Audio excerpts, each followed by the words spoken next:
Hi, this is Dale Myler again with his brother Bob Myler, and we're into our last part on this series of why we prefer the combination bit over any other bit when we go from the halter work to starting a baby.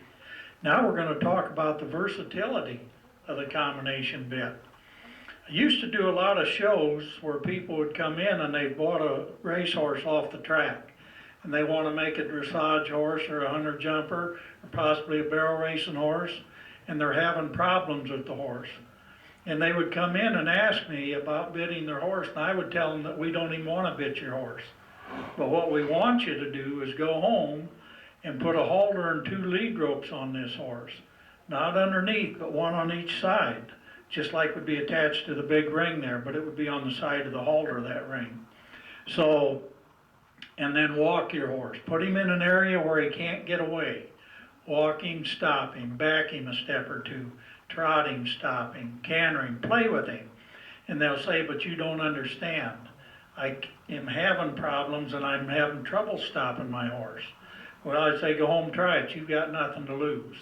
Well, the shows usually lasted from 1 to 2 weeks, and as a rule, most of the people came back and they were pleasantly surprised at what happened. But actually, all that happened was that this horse has been taught to run into a bridle bit. He's been taught by a professional trainer to go into a bridle bit, and it's not fair to get mad at him for doing his job that he's been taught to do. But when you go from the nose, where he's never been trained from, it confused him, and he has to ask himself, what is it you want from me, because I'm not quite sure. So then when they would come back, and if they were pleasantly surprised at what happened with the halter, we would put them in our hackamore. And we'd get the horses coming into the bridle, and when they did that, then we would go ahead and bit them later. Now we just go straight to the combination bit, because we're still asking from the nose first, as we would with the hackamore, but we have the mouthpiece as a backup. The other thing is when you work these horses, we do several different mouthpieces. We do levels 1, levels 2, and level 3 mouthpieces in the combination. So not one bit fits every horse. You've got to fit the mouthpiece to the individual that you're working with. So a lot of times people will come in and they've got horses that are evading dressage people.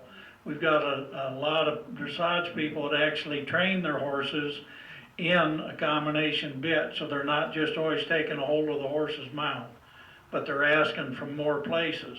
The more places you ask from, the less pressure you have on each spot. And then when they get the horse softening into the hand, then they leave the combination, go to a legal bit, and start working their horses. They can get them through a test. They used to have to come out of the test, go back into an illegal bit to keep their horses relaxed. Because we train on a horse 90% of the time, we school them we train on a horse and school them 90% of the time, we show them less than 10% of the time. So we want that horse as relaxed in his mind as we can possibly get him while we're training on him. And that's where the combination comes into play for a lot of horses that you're having problems with. Bob, have you got anything you'd like to add to that? Oh yeah, especially your pleasure riders. This can be a real nice bit for a horse as long as you want to keep him into it. But what makes this also, and Dale probably hit on it, also is you can transition into into a hackamore or to a bit so easily. You can go one to the other, you can come back to this to work and school on if you want. And it just makes a nice tool in your mowing. And I think that's it, all I got on it. All right. Well, I hope that we've done a decent job of explaining the combination bit for you. We've had a lot of requests over the last few years to do this video versus just having the pictures that we have on our website. So we thank you, and also you all have a great day. Thank you. Oh yeah, as a final thought, what we wanted to bring up is all this stuff we're working on the ground with the laterals and on the verticals. When we get on this horse's back and we get ready to ride, what I like to do is, like you can see, I got my round pin behind me. Some of us don't have round pins, but a lot of us have small contained corrals or something similar for we can get on his back, make sure he's flexing left and right vertically. Same thing we did on the ground. Make sure he's riding nice in your round pen, your contained area, before you think about going to the big arena or the woods. And we just recommend that as a good safety. And I think that's all I got on this. Thank you.